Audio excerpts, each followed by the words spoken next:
Welcome, Luigi, to our Thank you. interview today about the high clarinets, E and E flat and D flat and D and D. And in our interview, I'd like to talk with you about your person, about your personality, the education for the high clarinets, orchestra auditions, and the material or the different clarinets you have. And I first asked myself when you started with the clarinet, or when did you start? Okay, it's a long story actually. Yeah. Yes, I started when I was about 9, and you must know that my father was also a clarinet player, but he was an amateur. You know, Okay. he was clarinet player in the band, in a local band. I was born in a very small village, not so far away from Milano. Okay. And my father was a bandmaster, also a clarinet player in this band. And he was asking me when I was 8 or 9, he was asking me, would you like to take up the clarinet? Yeah. Yes, why not? Why not? You know, I was listening to the band in the village, and I was quite attracted by the sound of the clarinet. I said, see, yes, Yeah. okay. I started, and after a few years, I wanted to try to be admitted at the Conservatory of Milano. Okay. But I must say I had not a great preparation. I was not prepared by a real master, a real professor.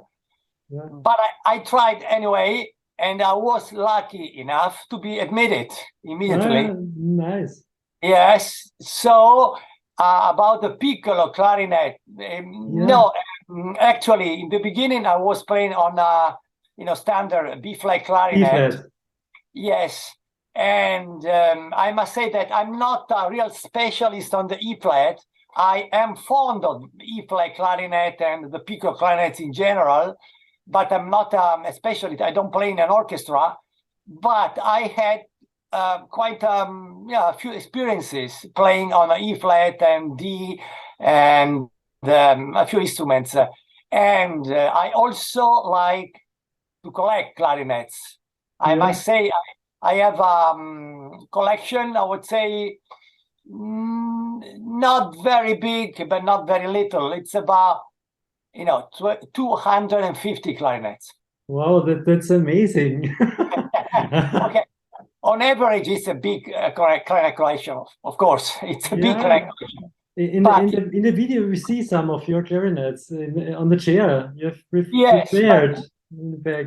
the other clarinets are on the windows, are the other part of the studio. I'm not sure I can show you. I No, no, can. no. Okay, But but I just wanted to say, like on the chair behind you, we see yes, yes, some of your high clarinets. yes. Okay, I wanted to choose some piccolo clarinets I had in my collection. Not all of them, only the most important ones Yeah, to show to the audience, to the audience, if you are perfect. interested.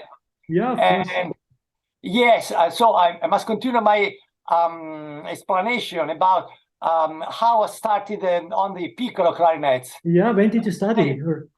Yes, I studied at the Conservatory of Milano, and when I was quite an advanced student, I had to prepare an audition for a European community orchestra. I don't remember, something young international orchestra, and I had to prepare some orchestral solos on the E flat clarinet.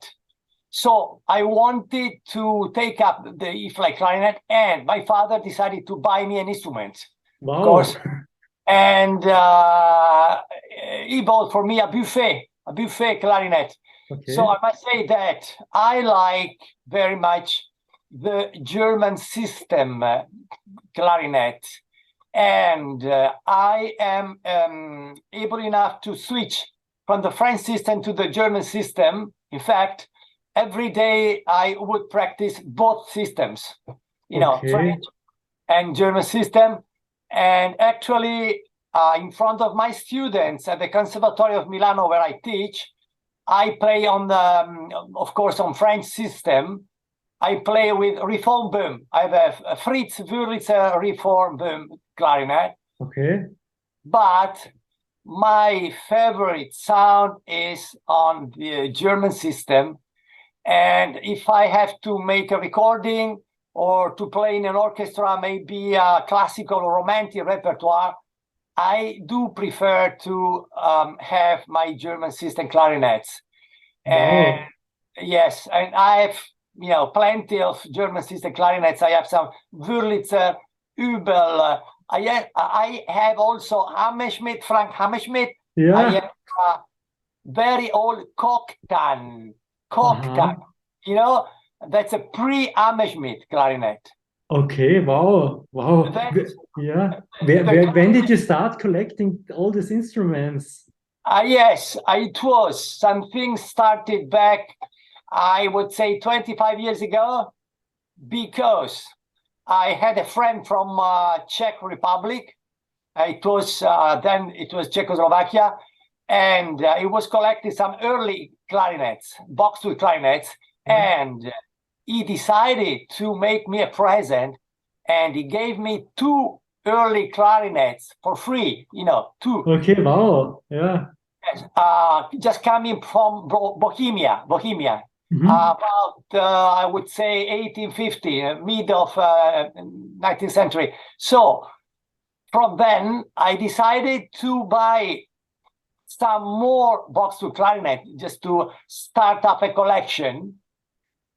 And it happened that I was traveling around Europe, and above all, I was many times in Prague, and I was able to meet a sort of early clarinet seller. He was just putting together early instruments and also selling. Mm-hmm. And I bought maybe 10 or 15 clarinets in 2 or 3 years, just started the collection. And from that time, you know, just through internet, through eBay auctions, and through a sort of chain of friends and collectors and like this, I was able to accumulate clarinets and clarinets and clarinets. And now I have 250, 260 maybe. And on my site, Luigi Magistrelli homepage, I have all the list. You can see all the list of the clarinets I have in my collection. Yeah, wow. But it happened that 6 years ago, I decided to be a serious person. I mean, to get married, because before I was not married. And that's why I had enough money to buy clarinets. So congratulations. That's right. But since I got married, now in my collection, I have to say, stopped. Or maybe it is standby. You can imagine why. You're also married to your woman, so. Yeah, I must say that my wife is also a clarinet player. Okay. But she's not really so much interested about early clarinets. She can play E-flat clarinet also. She can play, but she's not so interested as much as I am about clarinet repertoire. And also, I have a large number of pieces, rare repertoire. In my library, I have thousands of pieces for any kind of size, you know, E-flat, D, and B-flat, and A, and bassettor, and every kind of clarinet. I must say, except bass clarinet. Bass clarinet is not my instrument. Okay, interesting. Yeah, but the high clarinets are also very interesting. I have bass clarinet, of course. I have old Fritz Wurlitzer, reform. Wow. A nice instrument, very nice instrument, very nice sound. But you know, there must be a sort of feeling with instruments, you know.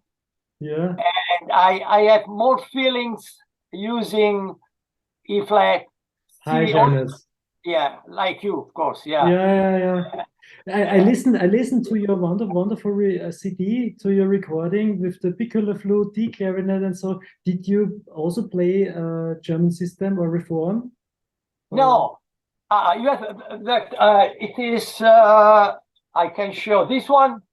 Yeah, this one. Yeah, this Yeah, one. no, This one. Yeah. no, only German system. Only German system.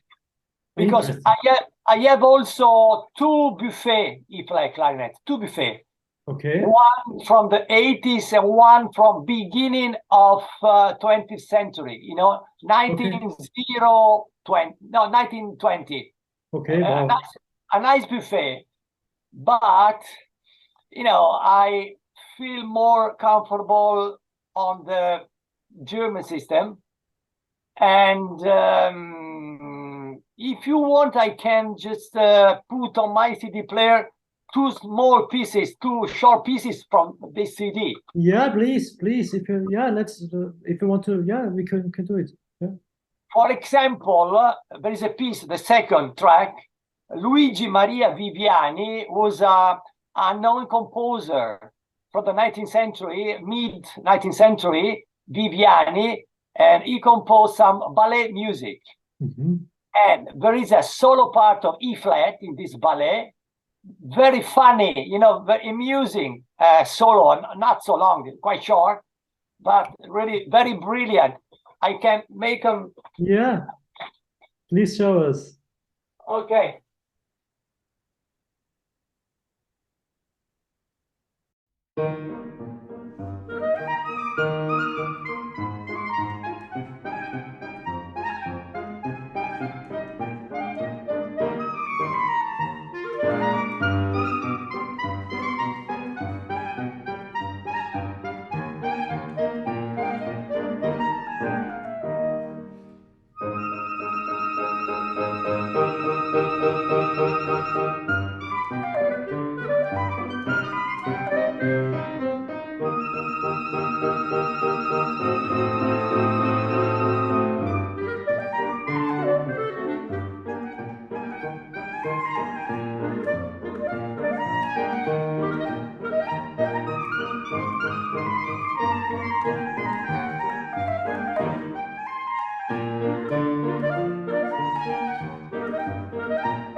Wow, that sounded great.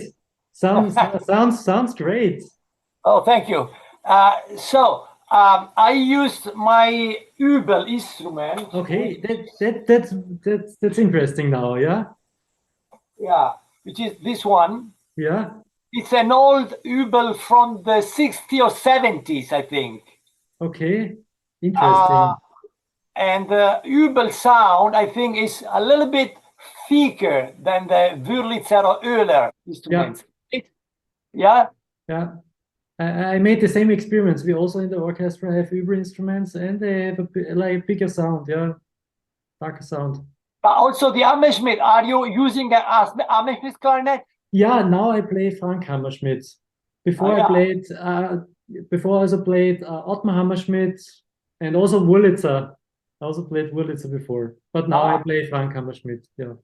The sound the speaker is more round. Yeah, more round, a little bit warmer, and yeah, I have my mouthpiece, and it's a good setup with the instrument, so that's the reason why I play now this instrument. But yeah, I'm also testing a lot of instruments, but now I play Frank Hammerschmidt. Because I like the sound of Hammerschmidt clarinets, Yeah. very rich of harmonics, round, Yeah, it's warm. round. Yeah. And I have not a friend, I mean, yes, he's a friend, but he was my student. He's an assistant of Eckel Fuchs in Salzburg, Dario Zingales. Dario, yeah, I know him. I know him. Yeah. And he was coming from Sicily, long Ah, time yeah, ago. yeah. From Sicily to Milano. He graduated in Milano, and he wanted to go to Salzburg. And I must say that he improved so much step by step, and to be now a real Austrian player, Austrian sound. He's amazing. He's amazing. Yeah, it's amazing. Yeah, he's also Yeah. amazing. And which setup did you play for the recording? Do you have your mouthpiece, and do you use a ligature, or which mouthpiece do you play, or did you? Yeah, the original. That's I think the Ubel. The original the Ubel. Ubel. Okay. Is it hard rubber? Yes, a rubber. But I have also an extra wooden Ubel mouthpiece, wooden from the 60s or 70s, original. Okay. And on that mouthpiece, I recorded the Ponchielli Quintet.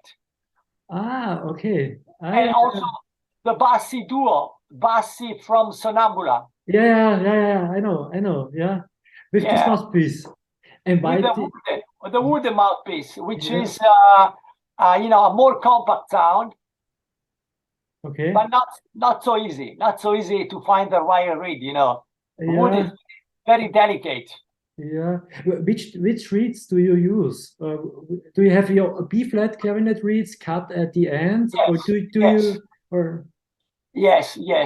Because I like to have still a warm sound from a reed coming from the B flat clarinet, which has more wood.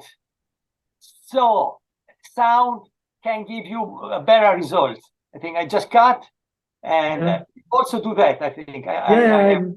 We do the same. Like we also play I play White Master, like Madoren White Master cut at the end, but they are for B flat clarinet. And also in Austria we have the clarinet reed maker Bilgersdorfer, and he also makes E flat clarinet reeds, but they are smaller than the B flat clarinet reeds. So yeah, I also prefer the B flat clarinet reeds, because then you have more contact to the lip. And if it's too small, it's not that easy to play then. Yeah, I know. Do you make the reeds from the beginning, or do you buy a box? Do you buy? How do you do it? Yes, I buy a box of reed and then try to adjust them. I try to make them play all of them. I mean, all of them. No, maybe 50%, 5 out of 10. I try, but reeds are like women. Yeah. Big dilemma. But which reeds do you buy for the high clarinet? So Van Doren or Van Doren, Black Master. Okay. I like Black Master, but in the last 10 years they changed cut. It's a different cut now. Yeah. Some years ago the cut was much better. Yeah. And now the sound is different. The sound from the modern Black Master is different. Something, I don't know. In the past, they were much better. And I try now to use again the black reeds, Black Master reeds I have, and I try to adjust them. Okay. From the all boxes. Okay. And which strengths? Normally they could be minimum 3 or 3.5 or 4. Yeah, that's the same for the White Master for me. Like it's the same strength. Yeah. Don't you use the typical Viennese spacing? I mean, very close. Yeah, it's a closer mouthpiece. My mouthpiece is from Johannes Gleichweit, and but I also have many mouthpieces, also from Wurlitzer and from different. I have so many different mouthpieces, but now I play one of him, and it's not that open, and that then I have to use harder reeds or with more reed, with a harder strength. Because my former student, we were talking about Dario Zingales, he told me he's using reeds number 7.5. 7.5. You know, this is high, 7.5 is hard. Yeah, quite difficult. Right, difficult.